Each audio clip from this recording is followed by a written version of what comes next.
welcome back to my YouTube channel. Bismillahirrahmanirrahim. Assalamualaikum warahmatullahi wabarakatuh. Bersama saya Rizky Wiasar. Membahas terkait pendidikan Islam di Indonesia tidak lepas dari adanya lembaga pendidikan Islam di Indonesia yang bersifat tradisional maupun yang bersifat modern. Nah, yang bersifat tradisional ini seperti hal yang pesantren, pondok, surau, dan dayah. Kalau misalnya yang modern ini seperti halnya madrasah. Nah, tentunya lembaga pendidikan Islam di Indonesia yang bersifat tradisional dan bersifat modern ini memiliki sebuah perbedaan.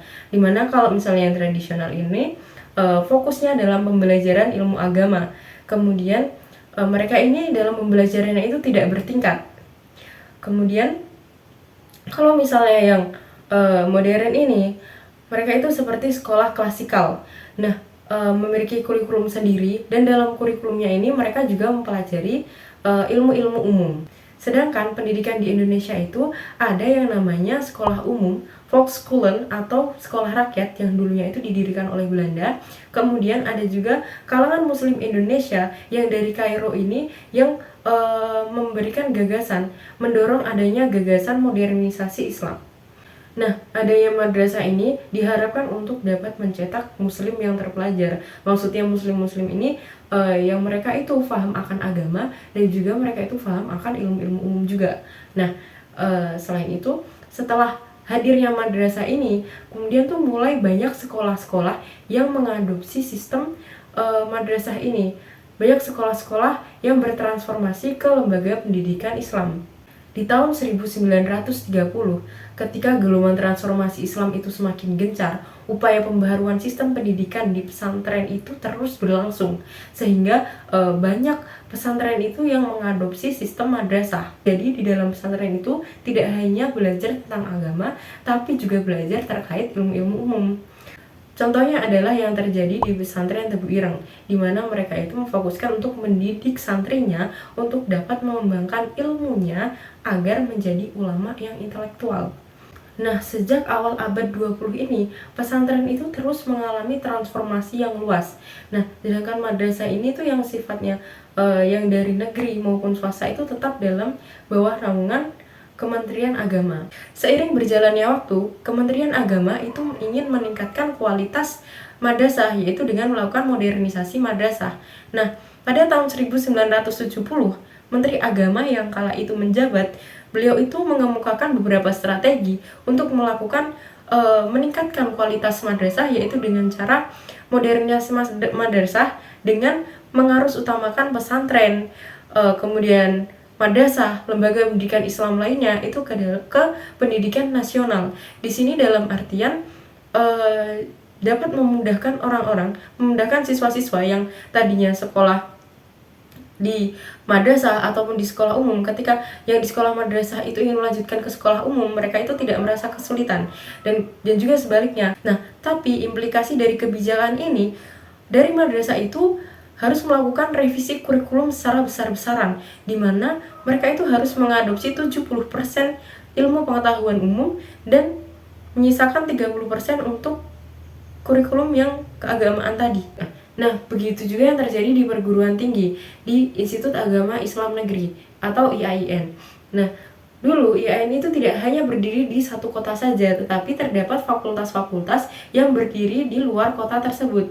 Nah, fakultas-fakultas yang berdiri di masing-masing kota itu, mereka itu bertransformasi menjadi STAIN, Sekolah Tinggi Agama Islam Negeri. Nah, pada umumnya IAIN dan STAIN ini memiliki fakultas yang sama, terdiri dari 5 fakultas, seperti Fakultas Pendidikan Islam, kemudian Fakultas Syariah atau Hukum Islam, kemudian Sastra Islam, kemudian tentang Usuluddin, dan juga tentang dakwah.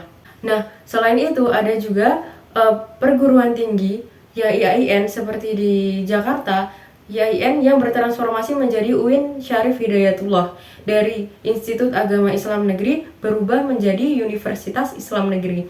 Nah, transformasi ini sebenarnya tidak hanya sekedar transformasi gitu ya. Ketika dia itu berubah, fakultas-fakultas dalamnya itu juga berubah. Maksudnya di sini fakultas yang ada itu tidak hanya yang berunsur keagamaan, tapi juga fakultas dari ilmu-ilmu umum juga ada. Setelah lulus, diharapkan alumni dari IAIN, STAIN, dan UIN ini dapat mengajarkan ilmunya. Sedangkan mereka yang tidak menginginkan untuk mengajar kembali ke pesantren atau masuk ke sekolah-sekolah umum untuk mengajar agama, mereka dapat ikut masuk ke dalam lembaga pendidikan yang mengatur pendidikan itu, seperti Kementerian Agama atau lembaga-lembaga keislaman lainnya.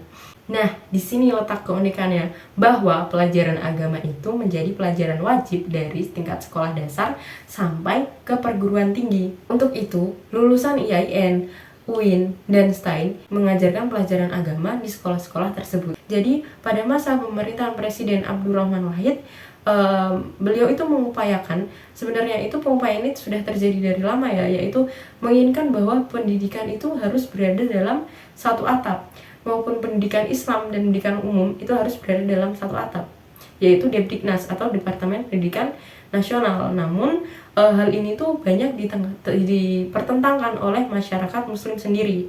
Nah, walaupun sejak awal negara itu gagal mengintegrasikan madrasah ke Depdiknas, tapi negara itu tetap memberikan perhatian kepada pendidikan Islam atau madrasah ini, yaitu dengan adanya Kemenak. Secara hukum, negara itu mengakui loh adanya madrasah seperti yang ditetapkan di Undang-Undang Pokok Pendidikan Nomor 4 Tahun 1950. Ditetapkan bahwa negara itu mengakui pendidikan peserta didik lulusan madrasah.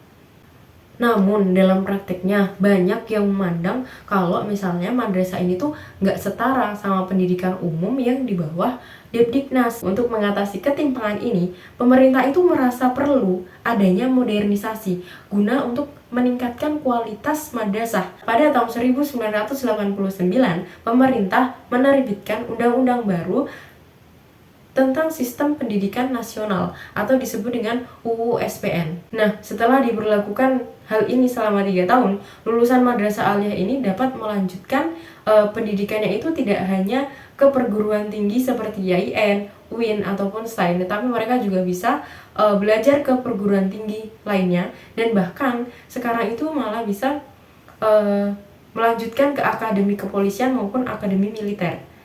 Membahas terkait tren baru di lembaga pendidikan Islam. Nah, banyak dari keluarga kalangan kaum menengah yang dulunya keluarga ini adalah lulusan terbaik dari universitas-universitas di Indonesia, mereka yang tertarik akan perkembangan ilmu pengetahuan dan juga teknologi. Namun mereka ini minim dalam pembelajaran agama, sehingga mereka itu menginginkan putra dan putri mereka, anak-anak mereka itu untuk dapat bersekolah, di mana mereka itu anak-anak ini dapat mendapatkan pembelajaran agama dan juga pembelajaran umum. Nah, sehingga adanya lembaga pendidikan Islam ini dapat membantu kebutuhan para golongan kaum menengah ini. Sekolah Islam baru masa kini mereka itu lebih banyak belajar tentang ilmu-ilmu umum, sedangkan ilmu agama itu tidak banyak diterapkan di kelas-kelas, tapi lebih banyak diterapkan dalam interaksi siswa peserta didik dalam kehidupan sehari-hari aja. Bisa dibilang kalau misalnya agama Islam itu tidak hanya sekadar belajar ilmu kognitifnya aja, tapi harus dimanifestasikan, harus diterapkan dalam kehidupan sehari-hari. Jadi bisa dibilang kalau misalnya sekolah Islam baru itu bersifat sekuler. Nah, adanya sekolah Islam baru ini sebenarnya untuk menarik perhatian para kaum menengah atau kaum keluarga muslimin menengah, golongan menengah, agar mereka itu mau menyekolahkan anak-anak mereka ke sekolah Islam ini. Nah, jadi nggak heran nih kalau sekolah swasta itu mampu mengalahkan kualitas sekolah negeri yang di bawah Depdiknas ataupun Kementerian Agama. Model lain dari tren pendidikan lembaga Islam di Indonesia itu seperti yang ada di sekolah Madaniyah dan juga sekolah Insan Cendekia. Di sekolah Madaniyah ini mereka mempromosikan gagasan pluralisme dan juga multikulturalisme, sedangkan sekolah Islam Cendekia ini menginginkan melahirkan ilmuwan muslim yang berwawasan Islami. Nah, dari pembahasan kita kali ini dapat ditarik kesimpulan bahwasannya walaupun lembaga pendidikan Islam itu memiliki perkembangan yang berbeda-beda, namun tetap memiliki tujuan yang sama, yaitu mengembangkan lembaga pendidikan Islam yang berkualitas bagi umat Islam di Indonesia. Nah, sampai sini teman-teman paham kan apa yang kita bicarakan tadi tentang pendidikan Islam di Indonesia? Semoga bermanfaat. Sekian, sampai jumpa di video selanjutnya. Wassalamualaikum warahmatullahi wabarakatuh.